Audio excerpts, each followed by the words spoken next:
ओम शांति। मनोज नाम का एक व्यक्ति सुबह सुबह अपनी मोटरसाइकिल लेकर घूमने के लिए निकला। कुछ दूर चलने के बाद उसने देखा उसका दोस्त शंकर रोड के किनारे खड़ा है। उसके मन में विचार आया कि चलो थोड़ा मजाक करता हूँ, और उसने अपनी बाइक एकदम उसके नजदीक जाके रोक दी। अचानक ब्रेक लगा दूंगा, वह डर भी जाएगा और मजाक भी हो जाएगा, ऐसा उसने सोचा। परंतु या तो गाड़ी के ब्रेक कमजोर थे या समय पर वह ब्रेक नहीं लगा सका और गाड़ी सीधे शंकर के पैर को तोड़ती हुई कुछ दूर जाकर गिर गई। मनोज के भी चोट लगी और शंकर के परिवार वालों ने मनोज पर केस कर दिया। ये एक छोटी सी कहानी है। इस तरह एक मजाक से हड्डियां भी टूटी, गाड़ी भी टूटी और पारिवारिक रिश्ते भी टूटे। वास्तव में मजाक कहीं हमारा महंगा न पड़ जाए। मजाक का मतलब होता है जहां दोनों खुशी का अनुभव कर रहे हों। एक मजाक कर रहा है और दूसरा अपमानित हो रहा है, तो उसको दुख हो रहा है, उसको कुछ नुकसान हो रहा है। तो ये मजाक नहीं, कर्मों का खाता खराब करना है। हर किसी को मजाक पसंद नहीं होता, न हर जगह मजाक अच्छा लगता है। समय, व्यक्ति, परिस्थिति देखकर ही स्वच्छ मजाक करना चाहिए। मजाक चाहे शब्दों के द्वारा हो या फिर कर्मों के द्वारा, उसमें किसी को नीचा दिखाने या नुकसान पहुंचाने की भावना नहीं होनी चाहिए। तभी वह स्वच्छ और स्वस्थ मजाक की श्रेणी में आएगा। कई बार हम क्या करते हैं, मजाक में ऐसे शब्दों का प्रयोग करते हैं जिसके दो अर्थ निकलते हैं, एक अच्छा और एक बुरा। कोई अगर हमें टोकता है तो हम उसका अच्छा वाला अर्थ बता देते हैं, जबकि वह बनाया ही गया है नीची मानसिकता के लोगों के द्वारा। उसका अर्थ हमेशा गलत ही होता है। गंदगी को मखमल से ढक देने से गंदगी अपना प्रभाव नहीं बदलेगी। अगर किसी शब्द का गंदा अर्थ निकल रहा है तो वह शब्द हम प्रयोग ही क्यों करें।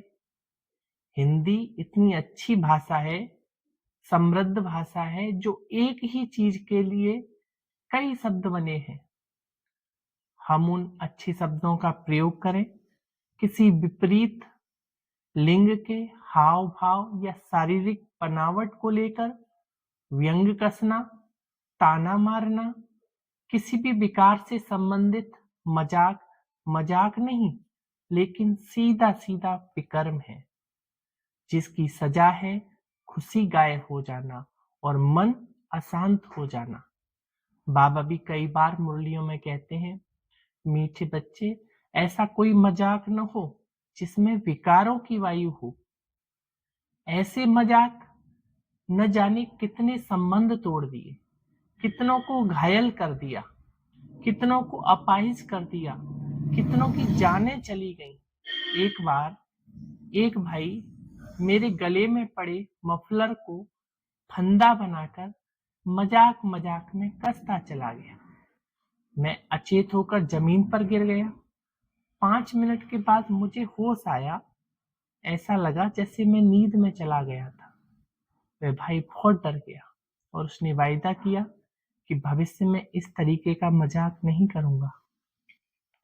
अगर जीवन का कोई लक्ष्य नहीं है, जीवन में गुणों की धारणा नहीं है, कभी भी सो रहे हैं, कभी भी खा रहे हैं, बिना मतलब के कहाँ भी कैसे भी टाइम बैठकर खराब कर रहे हैं, समय का अमूल्य समय इस घंटों घंटों सोशल मीडिया पर व्यर्थ जा रहा है, तो जिंदगी भी एक मजाक बनकर रह जाएगी।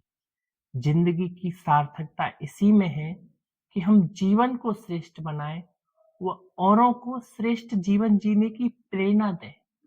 समय बहुत गंभीर शिक्षक है, वह मजाक नहीं करता, लेकिन जब हम सच का आईना दिखाता है तो जिंदगी जरूर मजाक बनकर रह जाती है।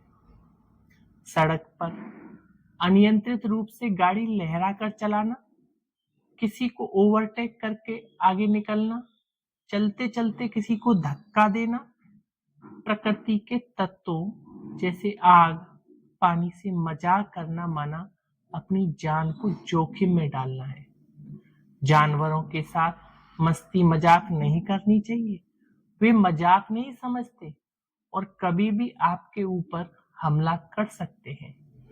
किसी के पीछे से जाकर अचानक तेज आवाज से डराना या छिपकर अचानक सामने आकर हू हा की तेज आवाज करना, यदि किसी का हृदय कमजोर है तो उसका नुकसान हो सकता है। एक बार दादी जानकी जी पांडव भवन के आंगन में बैठी थी। बड़ी दादी ने पीछे से दबे पांव आकर दादी जानकी जी की दोनों आंखें अपने कोमल कमल हस्तों से बंद कर ली। दादी जी तो तुरंत समझ गई कि ये किसके हाथ हैं, परंतु कुछ बोली नहीं, क्योंकि वे इस सुखद स्पर्श को जल्दी खत्म नहीं करना चाहती थी।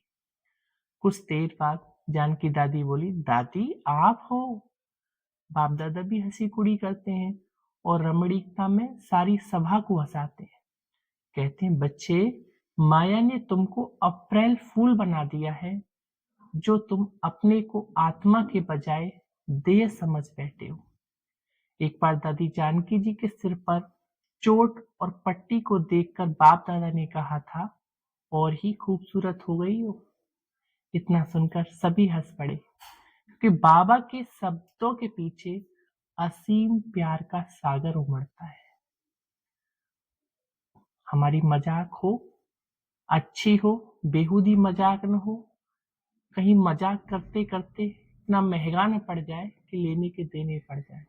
अच्छा, ओम शांति।